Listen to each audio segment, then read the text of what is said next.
Hello and welcome back, guys. We are with Chris here. Hey, Chris, how you doing, man? Yeah, very good. Where are you from? I'm from Sydney, Australia. Okay. And now I'm in Hanoi. Okay. Can you share a favorite childhood memory? Childhood memory. In Australia Sydney, we have the NRL, rugby league, right? And I guess I was a big Canberra Raiders fan.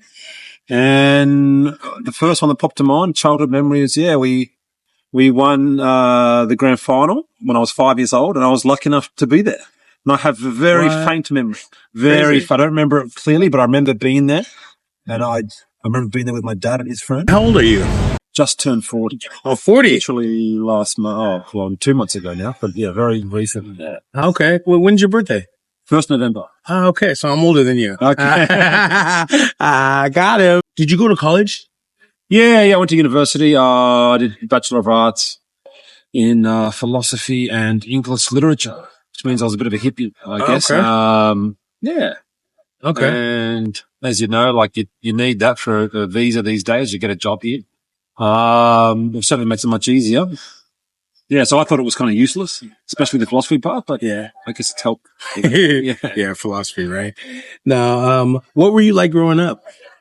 Growing up, I was the kid prodigy. I think it's fair to say, if anyone knew me when I was a kid, that I don't think anyone would really argue that I taught myself to read when I was 3. Uh-huh. I was destined for great things. Or so people thought. Not that I necessarily got there yet, but, I was a smart kid in school. I got skipped ahead. And then I guess I was a bit of a nerd. And I don't mean that in a good way, not in a bad way. I liked video games. Okay. And I love footy. I love football, what we call footy football, which is what we rugby league. Video games. I liked games. Apparently I was a happy kid. I don't know if people would still call me a happy guy now. I'm not saying I'm unhappy, but apparently I was a very happy kid. Yeah. What type of video games did you play? Like sports games? It was the 90s. So it was Mega Drive, Super Nintendo, Donkey Kong. It was, a bit of NBA Jam, sports games, Sonic. I guess all the usuals really. Street Fighter, Mortal Kombat. I was just showing my kids, because we're teachers, obviously, the other day, Mortal Kombat. They loved it. They knew it. Yeah. And they just assumed that I didn't know. I'm like, come on, I was there when it began. Please. Please. I played, I was more of like an NBA. NBA 2K. I played all the sports games, Madden, NFL. I mean, obviously, from the US, right? So Madden, NFL, NBA 2K, NBA Live. Yeah. So I played all those games. Yeah. So, NBA Jam? Did you do NBA Jam? Yeah, of course. That was real early. Yeah. NBA Jam was the jam, man. Oh, man. Yeah, right? At the arcade? Did you play the arcade? Of course, man. I mean, we're 40, so we grew up in the same era. Great. I don't want to use this time to just wax lyrical, but that was a great time. It was a great time, right? Yeah. Like, it was the last time, like, you could be a good teenager or a kid, Oh, man, those were the days, right? Oh, fuck, dude. So, from Australia, from Sydney, have you done much traveling? Yeah, I've been to I think just on 20 countries. I was talking about this to someone else. I think just on 20 or slightly over 20 countries. Okay. Which ones are your favorite? Vietnam in terms of Hanoi. Not to disparage the other parts, but really Hanoi in particular. And Paris, I'm talking cities here, Paris, Barcelona, Iceland, Philippine beaches and islands. I think I can pretty comfortably rattle them off as some of them. Okay. What made Barcelona your favorite? Oh, it was goosebumps when I first went there. It was one of my first places I went as an adult, traveling, and just the buildings, and I felt at home straight away. The old buildings, exquisite, the old quarter, and I guess that's what I like about Hanoi too, the oldness, vintage feel. The place, the museums where Picasso used to paint and where this used to happen and that used to happen. Yeah, super cool. Yeah, definitely, man. Like, Paris is one of my favorite cities. Actually, when I left the U.S., I went to Amsterdam. That's where I lived. That was my base for about almost a year. And then my first city I went to was Paris. Paris, I fell in love with it, man. It was amazing, man. And I didn't even realize how big it was, Yeah. It's amazing, right? I think Barcelona is like a mini Paris. It's perfect on the beach. A mini Paris on the beach. That's definitely. So, what made you decide to come to Vietnam? I just love Hanoi. I love Hanoi. I wouldn't say necessarily the first time I came here, but I really liked it the first time. And each time I came subsequently, I liked it even more. And I just now think it's magic. I've been here 5 months and I still think it's magic. The old quarter. I love the coffee here. I love the coffee and cigarettes lifestyle. Everyone's smoking and drinking coffee, and I can really get around it. Yeah, everybody smokes, man. Everybody. Like, there are so many cafes, aren't there? Like, it's almost a bit ridiculous, but I'm all for that. Yeah, I just love Hanoi. I love Hanoi. So you said you've been here for 5 months, right? What are some of the positives and what are some of the negatives of being in Vietnam those 5 months? The positives is, the aesthetics. I can just take a photo of you can walk around the old quarter. You can just take a photo of any building. It's going to be good. So the aesthetics and the old beautiful lakes, like I said, coffee and cigarettes lifestyle, the best coffee anyway. Like Sydney, where I'm from, is known for good coffee, but it's kind of, I wouldn't, to me, it can't touch Vietnam. So does Sydney have better coffee or does Hanoi have better coffee? Hanoi, hands down. Sydney has better espresso coffee, like lattes and stuff, but like it's kind of drier and it doesn't have, I don't know, to me it doesn't have I don't use the word magic again, but I don't know, there's something about Vietnam coffee. I don't know, you drink coffee, right? Yeah, of course. Like the buzz you get there's something different. Yeah, there's something, I joke, there's something in this coffee, I swear. Like you just get a special buzz from it. Whereas Sydney coffee gives me stomach pain and stress. Not really, but I don't know. It's just the best. I forgot what the question was, but I was waxing on about the coffee. Sydney has better coffee, or does Vietnam have better coffee? Hanoi and Vietnam. Yeah. Just that coffee, man. Something about it. I have maybe a cup of coffee every day, and especially when I go to work, right? And specifically, I drink Sao Tao. Okay. Sao Tao number 1. And I've had a ton of coffee here in Vietnam, but that's the one coffee that gives me that boom instantly. So is that like not from the cafe? That's from the shop. That's from the shop. It's a bag. It's a bagged coffee. I'll put it up, picture right here, but it's a bagged coffee and it comes in 1, 2, 3, 4, and 5. And I think it's more, number 1 is like the most caffeine. Number 5 is the least. Right. And I've had them all. Yeah. And number 1. Oh, that sounds good. Very good. So, are you single? Do you have a girlfriend? Yeah, I'm single. No girlfriend. Okay. Yeah. And so if you had a girlfriend, what are you looking for? Oh, I'm not really looking for a girlfriend, really. That's part of the problem. Yeah. No, I think I like my freedom, and I think I said to you before, like, I think some guys get used to being alone. It's not just me. I've seen it in other people, and then it's hard to break out of that. I mean, if I was looking, I would, like, when I meet someone, like, I can't say that I haven't tried the dating apps and stuff. Yeah. So yeah, like, I'm always looking for someone. Obviously, you want to get on well. You got to have that chemistry. You got to be attracted, have a good connection, things in common. Yeah. So I guess I would be looking for that. But in a perfect world, if she could walk right by you, what would she be? Would she be Vietnamese? Do you have a preference? Everyone would say I have yellow fever. I guess I have to. I always resisted that and go, no, I don't. But I have to say that, there probably is some truth to it. But I don't consciously go about, like, I don't think, I like this nationality. I don't think like that. The fact that it might play out different, I don't know, but I don't think like that. I think I'm a fairly smart person. I don't mean that like I'm smarter than others, but I'm a bit nerdy. Yeah. In a good way. I like thinking, I like chess, I like philosophy. So nothing wrong with chess, man. Yeah. I like chess too. Yeah. So someone who can, like, do that thinking stuff that I like, whether it's philosophy or there's someone who can nerd out a bit on that stuff. I think it's probably essential. Otherwise, I don't have much to talk about. Yeah. Like that's like my nuts and bolts. If I don't have that, we'll be sitting around making small talk the whole time. Yeah. So, something like that. So you mentioned that you're a teacher, right? Yeah. How are you getting along on that? Huge topic. Like, I wasn't sure, again, I said to you before, I wasn't sure if I'd last 1 hour in it, let alone a week, let alone a month or a year, but I thought I'd try it. Especially with the little kids, I was really worried, but man, it's been okay. And I dare say, man, I've absolutely enjoyed it. Do you have a lot of energy? More than I thought. I thought the energy would. The thing is, interesting. You just bounce off their energy. Like they've got the energy. It's not like their eyes are glazed over and you have to pump them up. They're already energetic. A lot of the job is getting them down. Yeah. To sit down, especially the kindies. Secondary a bit different. You do have to pump them up a bit.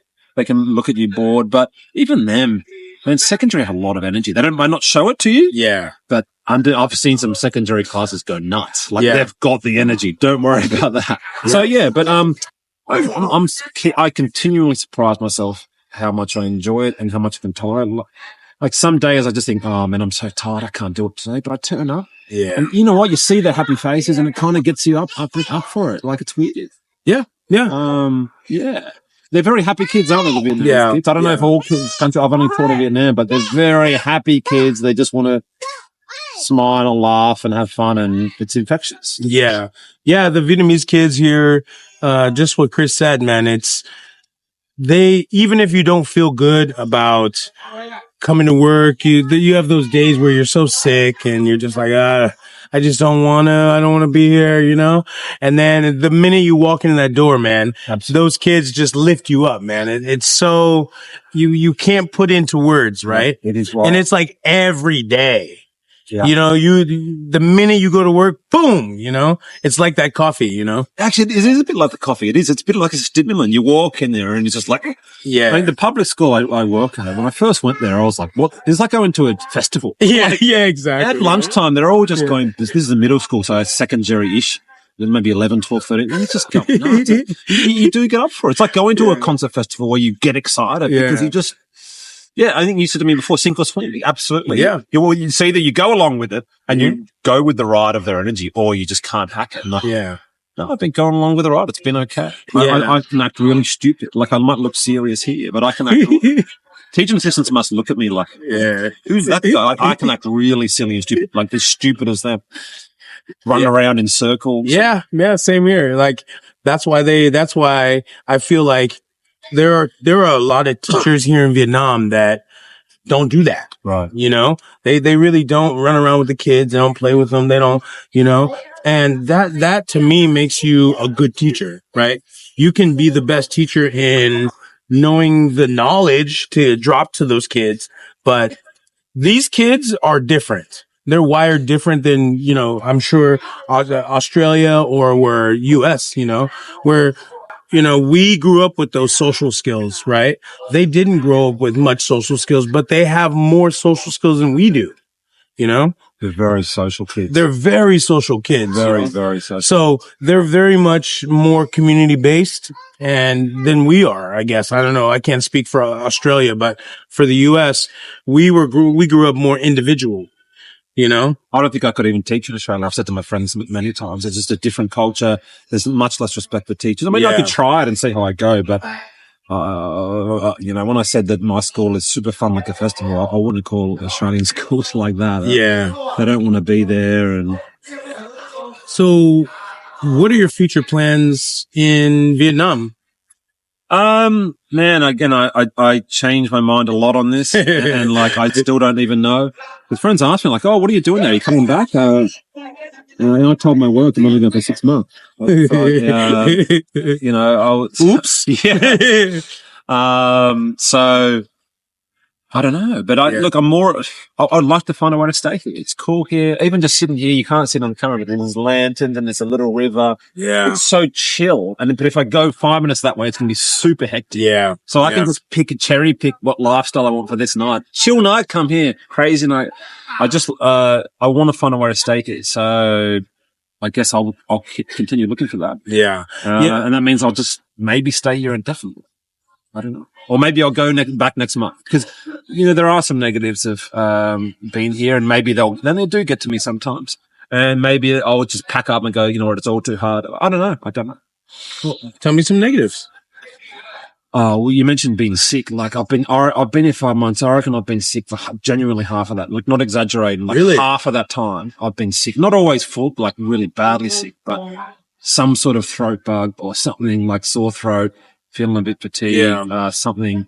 It's just so easy to get sick here. Maybe it's because I work with kids too. They're spitting everywhere, coughing everywhere. Or maybe it's the pollution, all of the above.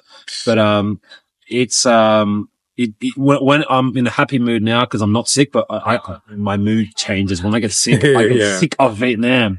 Yeah. It's like, oh, not again. Yeah. Not again. Like, so that's the worst thing for sure. The other one would be the traffic. Of course, everyone knows, and the pollution. Like, it's just, I'm getting used to it, but you know, it's no one likes traffic. It's probably not as bad as I thought it would be, to be fair, but it's still traffic. Like, it's, yes, you can go to some chill places like this, but it's generally a busy, chaotic. Yeah, life. It's really busy here. Like, that's kind of the same negatives that I have. And with Vietnam is more of the pollution. The air pollution is terrible here. Terrible. Let's not beat it around the bush, man. It is terrible here. We wear masks because of that. Not because of COVID, but because of that, right? But also just the traffic is ridiculous here. I mean, it is ridiculous. Outside of Hanoi, it's better. Well, it's way better. But in the bigger cities in Vietnam, it's no good. No good. In 2024, where does Chris go? Like, physically, where do I go traveling wise? Yeah, look, I'd like to stay in Hanoi.